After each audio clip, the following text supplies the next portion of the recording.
After 3 decades of hunting everything from deer to bear, I thought I'd seen it all. I grew up in the woods, raised on stories of survival and the thrill of the hunt. By the time I was 12, I could track an elk through miles of snow. Over time, the forest became more than just a place, became part of who I was. The rustling of the leaves, the smell of pine, the distant calls of birds, all of it spoke a language I understood. I've hunted in the rain, in the snow, through drought and fire season. I've taken down wolves, watched grizzlies from 100 yards, and once even stared down a mountain lion. But nothing prepared me for what happened yesterday. It started. Like any other trip, I packed my gear, checked the scope on my rifle, and headed toward the northern ridge. That part of the forest had always been quieter than the rest. The animals there moved differently, more cautiously, more aware. Most hunters avoided it, saying it was bad luck territory, but I never believed in superstition. I trusted skill, instinct, and patience. The trail was old, overgrown, and choked with vines that hadn't been there last season. Still, I pushed through. Something about that morning felt different. The air was heavier, and the silence was thicker than usual. Even the birds weren't singing. The stillness was the first thing that unnerved me. I came across broken branches, strange drag marks in the mud, and claw marks on trees too high for a bear. The bark was shredded like paper. I crouched, examined the tracks, and tried to make sense of them. They started as hoof prints large, like a moose butt. As I followed them, they walked. One moment they looked human, barefoot and deep. The next they were long, three-toed impressions, like those of a massive bird. No animal I've ever hunted left tracks that changed like that. It didn't make sense, but I kept going. Curiosity outweighing caution. Then I saw it. At first glance, I thought it was just a deer tall antlered, standing perfectly still between 2 trees. But there was something wrong. Its legs were too long, bent strangely at the knees. Its fur wasn't fur, but something like twisted bark, rough and cracked. It turned to look at me, and I froze. Its eyes. They weren't animal eyes. They were too aware, glowing faintly orange, like coals left too long in a campfire. No fear, no confusion, just recognition, as if it had been waiting for me.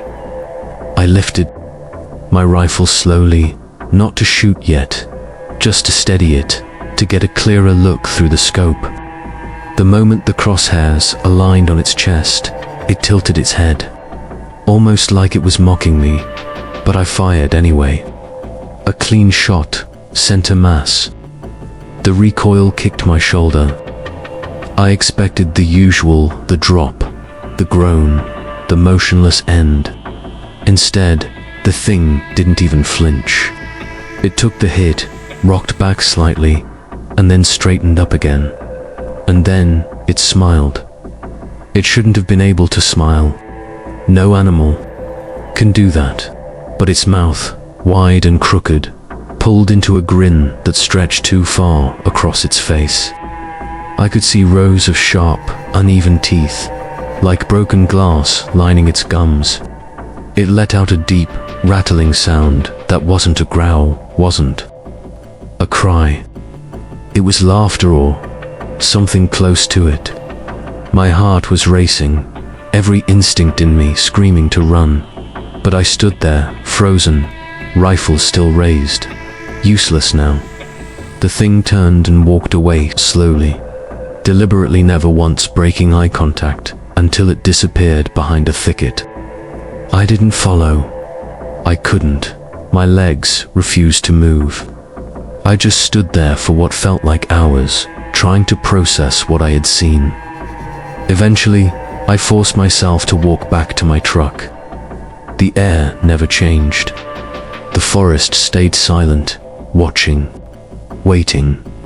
Back home, I checked the rifle, the scope, everything. The shot was real. The bullet casing was still warm in my coat pocket. I hadn't imagined it, but I knew somehow I hadn't shot an animal. I had seen something that didn't belong in this world. Something wearing the shape of a creature, but with no heart, no blood, no soul. That night, I didn't sleep. Every time I closed my eyes, I saw those glowing embers staring through me. I kept hearing that low, choking laugh echoing in my ears like a taunt. I've hunted for 30 years. I've been through storms, seen predators kill, even got gored once by a wild boar. But nothing, absolutely nothing, ever made me feel the way I did when that thing smiled. For the first time in my life, I'm scared to go back into the forest. Because I don't know what's waiting, and I don't think it's finished with me. It began when I noticed strange behavior in the animals around my usual hunting grounds. At first, I thought it was the change in season. Animals often move differently during transitional periods. But this felt ... off. Squirrels weren't chattering in the trees. Deer, usually skittish but predictable, were missing entirely. Even the birds, which always fill the morning air with their songs, were silent. The stillness wasn't just a lack of sound, it was unnatural, like the whole forest was holding its breath. Every step I took seemed too loud. The crunch of leaves underfoot echoed strangely, and I started to feel as if I was being watched. I set up near a familiar clearing, one where I'd spotted elk many times before, but something had changed. The trees looked warped, almost as if they were leaning inward, closing off the clearing from above. The bark was darker, almost burned, but there hadn't been a fire here in years. I scanned the tree line through my scope, expecting movement, a flick of an ear or the white flash of a tail. Instead, I saw nothing. The forest was frozen in a still, eerie silence. That's when I found the first carcass. It was a fox, half buried beneath the underbrush. Its body looked shredded, but not by claws or teeth. The cuts were too clean, too deliberate, most like surgical incisions. Its eyes were wide open, frozen in an expression of sheer terror. Around it, the ground was disturbed, almost as if something had dragged it there, examined it, then discarded it. The scent in the air wasn't the typical rot or blood I'd expect. It was metallic, like rusted iron mixed with something faintly chemical. My stomach turned, and I stepped back, nearly tripping over something else buried beneath the leaves. A deer's leg, severed cleanly at the joint. I started to wonder if poachers had been through. But poachers don't dissect animals like that, and no predator leaves behind meat. This was something else entirely. I circled the area slowly, rifle raised, heart pounding harder with every step. That's when I noticed the marking strange symbols carved into the trees around the clearing. They weren't random scratches or natural formations. They looked purposeful. Circular patterns, intersecting triangles, and jagged lines that made no sense. They were burned into the bark, and when I touched one, it was still warm. Suddenly, a loud crack echoed through the forest, a branch snapping underfoot, but not mine. I spun, scope raised, scanning the dense woods. I saw something move, a dark shape, low to the ground, moving far too quickly for something that size. I couldn't make it out clearly, but it wasn't running like any animal I'd seen. It glided, as if its body wasn't entirely touching the ground. I followed the movement with my eyes, trying to predict where it was heading, but it vanished behind a rocky outcrop. The silence returned. Not even the wind moved. I waited, crouched, finger hovering over the trigger until dusk began to fall. Shadows stretched across the forest floor, and visibility became harder by the minute. I decided to head back, trying to retrace my steps without making too much noise. But the trail had changed. The trees looked unfamiliar, the path twisted, in ways I didn't remember. It was like the forest itself had shifted. I'm not new to these woods. I've hiked them for decades. I know every turn, every stream, every hill. But I was lost. And then came the sound, a deep, rumbling growl. But it wasn't behind me. It came from above. I looked up, and something massive moved through the canopy. I couldn't see it fully, but the branches snapped under its weight, yet there were no footsteps. Just the sound, the motion, and then silence again. I didn't wait to find out what it was. I ran, breaking through the underbrush, ignoring cuts from thorns and sharp rocks.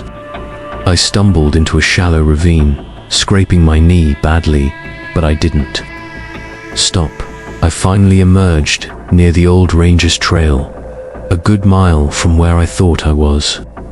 My truck was still there, parked in the dirt lot like nothing had happened. But the sky above me didn't look right. The stars were faint, flickering like dying embers, and the moon was a deep, rusted red. I drove home in silence, checking the rearview mirror more times than I care to admit. I locked every door, closed every curtain, and sat in the dark with my rifle in my lap. Whatever was out there in the woods wasn't just disturbing the natural order, it was studying it, mimicking it, twisting it into something else. And I think it saw me. Not just saw me, but noticed me, marked me. I've been a hunter my entire life, but now I'm not sure if I was the one doing the hunting anymore. The moment I pulled the trigger, I knew something was wrong. The echo of the shot didn't bounce back the way it usually does in the woods. It just vanished, swallowed by the thick air like it never happened. My heart skipped. I've hunted everything from elk to bears, and I know the sound an animal makes when it's hit, a cry, a thud, some kind of movement. But this time, nothing. The target I aimed at, a tall, lanky figure that had moved like a predator through the trees, didn't fall. It didn't run. It didn't even flinch. It just stood there. And then, slowly, it turned to look at me. I had barely gotten a good look at it when I took the shot. It was dusk, and the shadows played tricks on the eyes. I had seen a silhouette, unnaturally tall, with limbs that seemed too long. At first, I thought it was just my eyes adjusting to the light. Maybe a moose standing oddly, or a bear on its hind legs. But now, as it turned, the truth became horrifyingly clear. It wasn't shaped right. Its arms hung almost to the ground, and its legs were bent backward at the knees. Its face, or what passed for one, was pale and smooth, like stretched skin, without eyes or a mouth. Just empty, taut flesh. Panic surged through me. I tried to reload, but my hands shook too much. My instincts screamed for me to run, but my legs wouldn't move. The creature didn't charge. It didn't roar. It simply tilted its head, as if studying me, confused by my presence. I don't know how long we stood like that, me frozen in fear, it watching without eyes. Finally, I staggered backward, tripping over a tree root and falling onto my back. When I looked up again, it was gone. I scrambled to my feet and bolted through the woods, not caring which direction I ran, just needing to put distance between myself and whatever that thing was. Branches tore at my face, roots tried to catch my boots, but I didn't stop. I didn't dare. I made it to a rocky outcrop I recognized and ducked behind it, trying to calm my breathing and think. I couldn't tell if it was following me, no footsteps, no snapping twigs, but I felt watched. Not just watched, but known, like it had memorized me somehow. Eventually, I managed to circle back to my hunting cabin, a small structure I'd built. Years ago, as a rest point, it was supposed to be a place of safety, a place to relax after a long day in the wild. But as I locked the door and secured the windows, it felt like a trap. Every shadow outside seemed to stretch a little too far. Every creak of the wood made my skin crawl. I sat with my rifle across my lap, waiting for anything to happen. But the night passed in silence. The next morning, I went back to the clearing, more out of disbelief than bravery. I needed to see if what I saw was real. I needed proof, but there was no blood, no tracks, no broken branches. It was like nothing had ever stood there. Except there was one thing: the bullet casing was still on the ground, right where I dropped it, polished, clean, as if someone or something had picked it up, examined it, and placed it back down deliberately. That small act chilled me more than the encounter itself. It meant it understood. It knew what the bullet was, knew what I tried to do, and maybe, just maybe, it wanted me to know that it wasn't afraid. I searched the area for more signs, hair droppings, prints, anything a tracker would look for. But the forest was sterile, dead quiet, like it had been scrubbed clean. Over the following days, I couldn't get it out of my head. I told myself I must have imagined its stress, poor lighting, exhaustion. But the truth kept gnawing at the edge of my thoughts. The figure, the silence, the bullet casing. I'd hunted for 30 years, and I had never once doubted what I saw through a scope, until now. I started researching, digging into local folklore, indigenous legends, anything that might explain what I'd seen. That's when I came across stories that had never made it into mainstream talk tales of watchers in the woods. Beings that mimic form but not behavior. Creatures that were never meant to be hunted because they were never meant to be found. Descriptions varied, but one detail was consistent: those who encountered them were changed afterward, not always physically, but in how the forest treated them. Animals became more scarce, paths harder to follow, like nature itself was rejecting the intruder.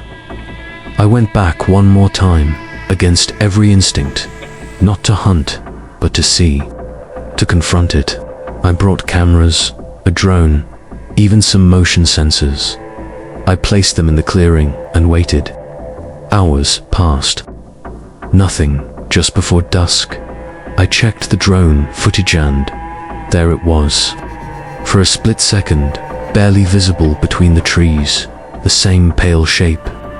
But this time, it was closer than I thought. It had been standing behind me, not attacking, just watching. The footage glitched when it appeared. Static, distortion, as if its presence corrupted electronics. I deleted everything and packed my gear. I haven't been back since, but sometimes, when I'm out walking near the tree line by my home, I get the same feeling: the silence, the shift in the air, like something unnatural still remembers me, and it's waiting. When I returned home after the encounter, something about the world felt ... off. Not dramatically different. Not in a way that someone else might notice, but subtly, deeply wrong. I've walked these woods for 3 decades, and I know their rhythm. Way the trees move in the wind, the sound of distant birds, the habits of the local wildlife. But after that day, the forest changed. It became quieter. The birdsong that used to greet me every morning faded into an eerie stillness. The usual rustling in the underbrush was gone, like every creature had fled or was hiding from something they feared far more than me. I started to notice that animals avoided me. Deer that used to graze peacefully near my porch would bolt the second I stepped outside. Squirrels no longer chattered from the trees. Even the crows, which had always been bold and noisy, were now nowhere to be seen. At first, I told myself it was the change in season, or maybe the scent of gunpowder lingering on me from that encounter. But it wasn't just the animals, it was the forest itself. The trees seemed taller, their branches more twisted. Paths I knew by heart became unfamiliar. I'd turn a corner and find myself somewhere I didn't recognize, even though I'd walked that trail dozens of times before. One afternoon, I tried to retrace my old hunting route, the same one I'd used for years. But after 20 minutes, I was lost, completely and utterly disoriented. I followed my compass, but it spun erratically, the needle twitching like it was nervous. I relied on landmarks, boulders, stumps, odd-shaped trees, but they weren't where they were supposed to be. Either the forest had shifted, or my mind had. Both thoughts terrified me equally. I eventually found my way back, but it took hours. And I was only a few hundred yards from my cabin the whole time. That night, I dreamed of the thing I saw, except it wasn't a dream. I was back in the clearing, gun in hand, the creature standing just out of sight. I couldn't see it directly, but I could feel it, circling me, slow and deliberate. I tried to wake up, but I couldn't.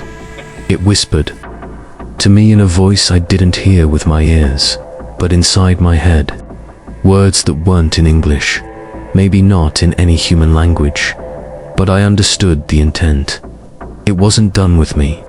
I had seen something I wasn't supposed to see, and now I was marked. When I finally woke up, I was outside, not in my bed, not on my porch, but in the forest, barefoot, standing in the exact clearing where it all started. I had no memory of walking there, no idea how I got out. My feet were cut and bruised, but I felt no pain, just cold. A deep, soul-level cold that didn't come from the air. Something had brought me there, or something had pulled me. I walked home slowly, afraid to run, afraid of what running might. Triggered after that night, I started noticing things in my cabin weren't where I left them. Nothing big at first. A mug out of place. A flashlight moved to the other side of the room, but it escalated. One morning, I found my hunting rifle outside, standing upright against a tree. I hadn't touched it in days.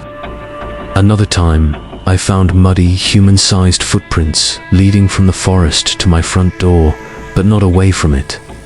I checked the locks. They were still bolted from the inside. Neighbors started asking if I was okay.